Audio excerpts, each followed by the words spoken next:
cette histoire que j'ai entendue d'un rabbin, Zaka.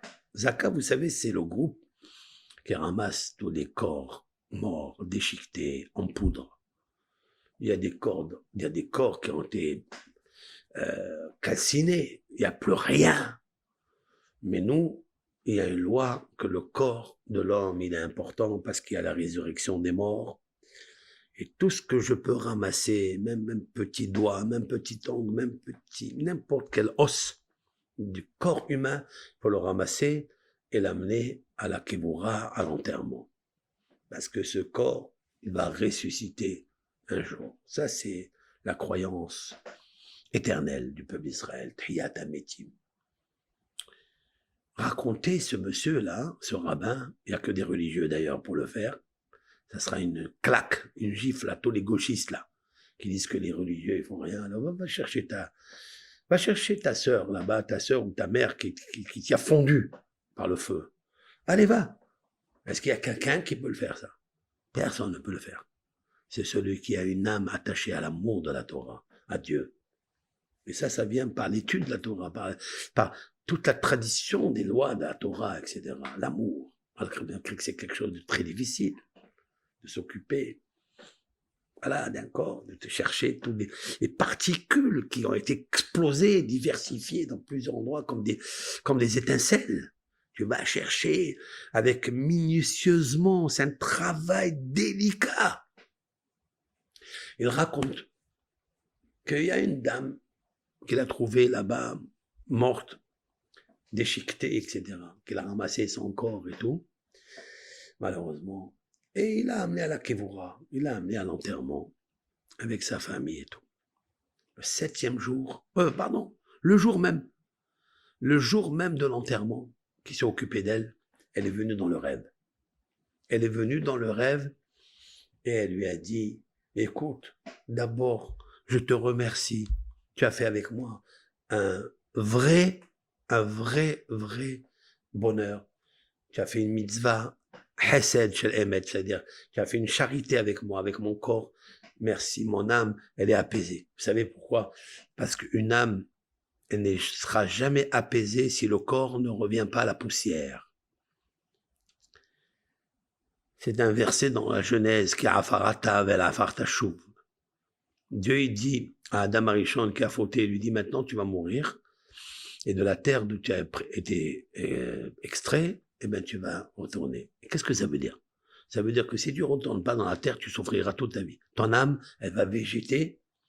De là dérive une loi de Dieu préserve l'incinération, d'être brûlé, de brûler son corps ou de jeter son corps dans la mer. Ça, c'est grave, très très grave. Bon, parce qu'il n'a pas de repos. L'âme n'a pas de repos, c'est une souffrance atroce. C'est une souffrance atroce et continue. Elle continue, parce qu'il faut retourner au sable, à la terre. D'ailleurs, quand on met le corps sur la terre, les endeuillés, il y a quelque chose qui, on dirait un soulagement.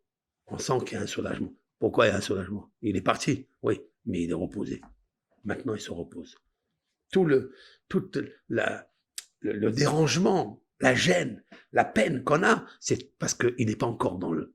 C'est l'âme qui le fait, parce qu'elle souffre. Mais dès qu'on le met dans la terre, il est tranquille. Pourquoi? Ka'afarata. Tu es terre, tu reviendras à la poussière. Bon. Donc elle lui dit, je te remercie. Mais elle lui dit quelque chose. Elle lui dit, je t'en prie. Tu sais que à côté de là où tu l'as trouvé, où tu m'as trouvé, d'accord? Je dis toujours à la troisième personne pour ne pas revenir sur moi, ok? C'est comme ça qu'il faut tout... Donc, où il l'a trouvé, là-bas à côté, il y a une cour. Et dans cette cour, va vérifier, tout est détruit. Il y a là-bas, tu vas voir un monticule de bois. Ce sont des herbes. Et là-bas, il y a encore 4 corps qui attendent que vous les sortiez de là-bas. Vous êtes partis, vous les avez laissés. L'autre, il se réveille, il dit, mais qu'est-ce que... Il se dit, mais c'est quoi ce rêve-là? C'est quoi ce rêve? Moi, je me rappelle que, oui, il a fait l'enterrement, il a ramassé tous les particules du corps de cette dame, mais qu'elle vient dans le rêve comme ça. Alors il s'est dit, peut-être parce que le fait que toute la journée, je me suis occupé de ça pour lui et pour l'autre, et d'autres bébés, d'autres morts. Ah, peut-être que j'ai pensé dans la journée, ça vient dans le rêve. C'est comme ça, quand on pense la journée, ça vient dans le rêve. Et il dort, il s'endort. Elle revient vers lui encore une fois. Elle lui dit, hé, mais je t'ai dit qu'il y a 4 corps qui vont rester là-bas, on va les oublier, ils vont pourrir, ils souffrent, ils souffrent. Et ce rêve-là, il s'est répété 3, 4 fois. Il a dit, il n'y a rien à faire, il faut que j'aille. Il a pris à 3 heures du matin, il est retourné là-bas à Be'eri. Donc, ça, c'était le Moshav là-bas. Il est retourné là-bas, mais là-bas, il ne peut pas rentrer. Il est là-bas, l'armée. Il y a là-bas des gens qui s'occupent pour ne pas laisser les gens rentrer là-bas. Il vient chez lui et lui dit, écoutez, regardez, moi, je sais qu'ici, il y a encore des corps. Il lui a dit, monsieur, repartez, il n'y a plus de corps, on a tout fouillé, on a tout cherché, il n'y a plus rien. Monsieur, s'il vous plaît, qu'est-ce que vous perdez? Laissez-moi, venez avec moi. Il lui a dit, mais d'où tu sais? Il a dit, j'ai fait le rêve. Voilà, j'ai hier, avant-hier, j'ai enterré celle-là, elle est revenue dans le rêve 2, 3 fois, 4 fois. Elle me dit, monsieur, mais vous êtes en train de faire n'importe quoi. Non. Je ne dis pas n'importe quoi. C'est vrai que les rêves, des fois, c'est des blagues. Halomot Shavet Daberu, le Talmud, page 55, dans le Talmud Brachot, il nous parle de ça. Mais il dit quand il se répète 3 fois, et au petit matin, c'est un vrai rêve. Alors l'autre, il lui dit, écoutez, moi, je ne crois pas au rêve. Il lui a dit, mais monsieur, s'il vous plaît, qu'est-ce que vous perdez? Il a dit, allez, viens. Ils le montent en voiture, et ils font une demi-heure de route, et ils arrivent justement là-bas où il y a tout le... Et ils commencent à chercher là, ils ne trouvent pas. Et l'autre, il lui dit, alors, tu rêves encore? Il lui dit, s'il vous plaît, attendez, s'il vous plaît. Et puis, et là, il voit une cour. Il dit, voilà, ça c'est dans le rêve, j'ai vu cette cour, mais où est la monticule de bois, de végétation qui est dessus? Il ne trouve pas. Il tourne, et là, vraiment, comme si l'âme de la femme qui est venue au rêve, elle l'accompagne. Elle est en train de le guider. Et il s'arrête là, il dit, viens, on va fouiller ici.